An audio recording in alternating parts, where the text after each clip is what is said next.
Hi there, I'm God's servant, Prophet Dennis. I have come to you once again. May God bless you. Jeremiah chapter 29 verse 11, the Bible said, "For I know the plans I have for you, declares the Lord, plans to prosper you, not to harm you, plans to give you a hope and a future." The Bible said we are an image of God, and because of that, there is hope for your destiny. There is a future for your destiny. Because we were created in an image of God, there is a destiny to be fulfilled. When we talk about destiny, your prophetic destiny, what does it mean? Destinies are predetermined by God, but not men. Destinies are not the choice of men, but it is the will of God concerning our life. What I am doing right now is part of my destiny. Without him calling you, you can never call yourself. Because when God calls you, he gives you the grace to fulfill. He gives you the grace to fulfill the assignment given to you. And because of that, I know that God also has called you for something great.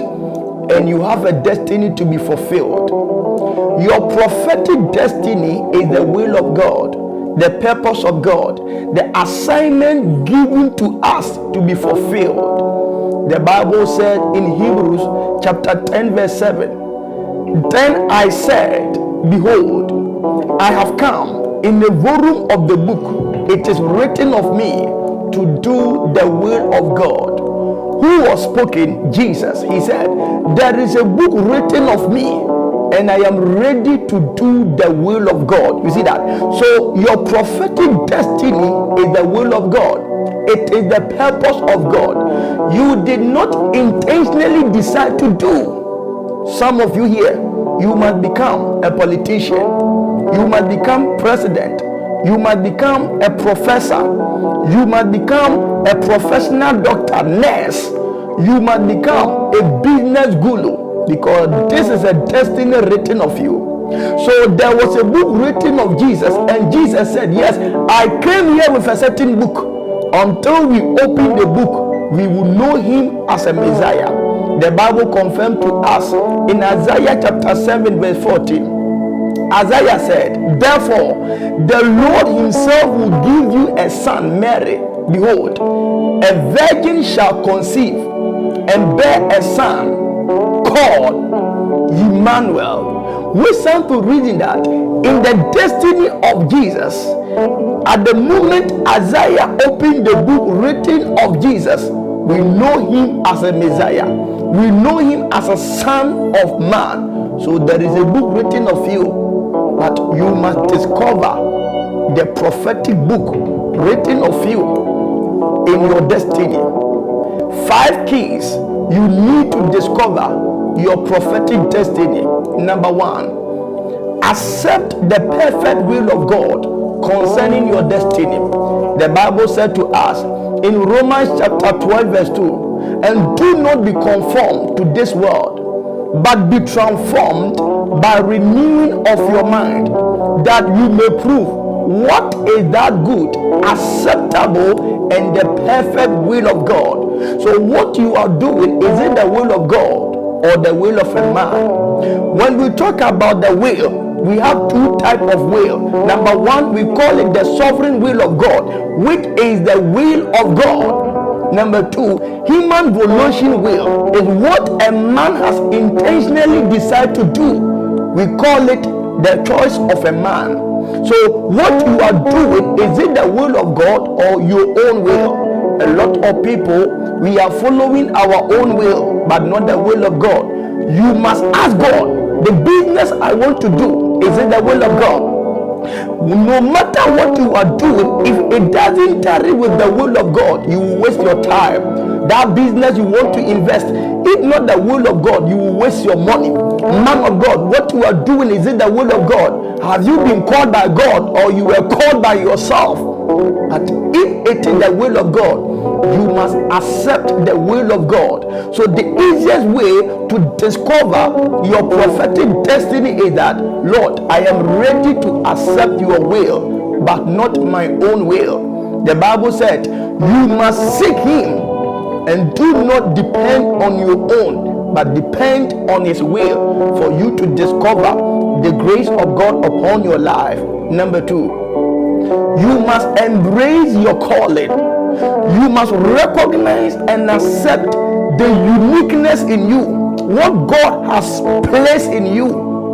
Your calling is not maybe to become a man of God, to become a woman of God, but God called you for a purpose.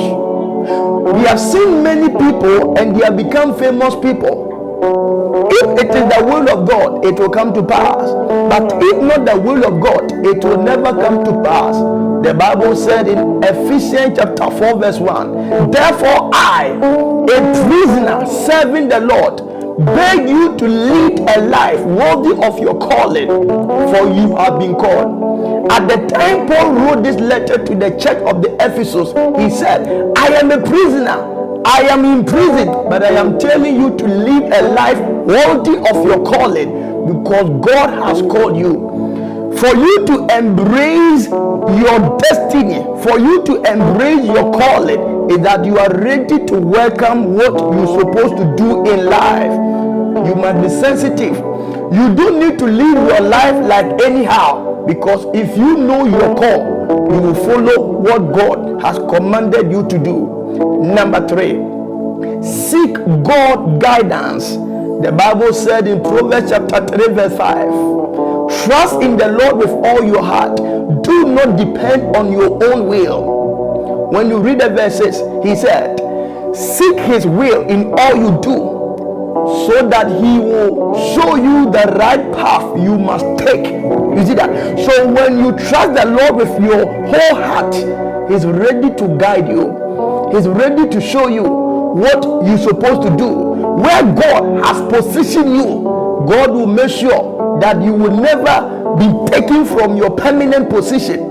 And God is ready to guide you, because without you seeking the guidance of God, it will be difficult for you to discover your calling, because many people are living their life like anyhow without seeking guidance. The Bible also said in Psalm 16 verse 7, call out to him and ask for counseling and let him instruct you.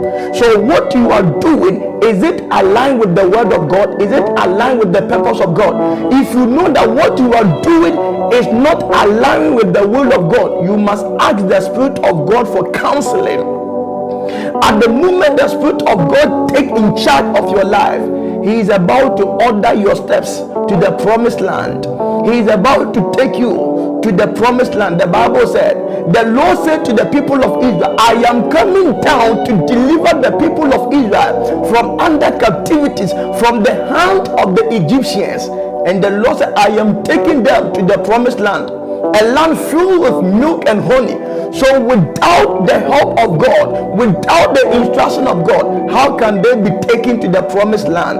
So you need the counsel of God. No matter how you have the money to do business, no matter how you are so skillful, you still need the guidance of God to build your life and also to discover your prophetic destiny. Number 4, live obedient to God. You must learn how to obey God. The Bible said in Deuteronomy chapter 5 verse 33, walk in obedience to all that the Lord your God has commanded you, that you may live and prosper and prolong your days in the land, that you may possess it. So the Lord commanded Moses to speak to the people of Israel, and he said, you must walk in obedience so that you and your generation will live and prosper, so that you people will prolong in that land and possess the land. You see that? Isaiah chapter 1 verse 19 said, if you are willing and obedient, that you will eat the good of the land. You see that? So where God has destined you, you are in America, the Lord said you will eat good of the land. You are in Africa, the Lord said you eat good in the land. No matter how, or no matter the geographical area, God said you will eat good of the land because of your obedience. Number 5, trust God's process and timing. Genesis chapter 12 verse 1. And the Lord said to Abraham, leave your native country, leave your relative, leave your father's family, that I am sending you to the land. I am taking you to somewhere. You see that? But in the process of God, there is trials, there are storms. Because in the process of God, the more you follow the process of God, the more you become strong. Because the storms coming in your way is ready to strengthen you. It's ready to build you. Not all storms are coming to kill you, but some of the storms are coming to pave a way for you. At the time the Lord said to Abraham, his name was Abraham, but because of obedience, because of trust, because of God's timing that he believed and trust, the Lord changed his name from Abraham to become Abraham. Means from this day nobody will harm against you.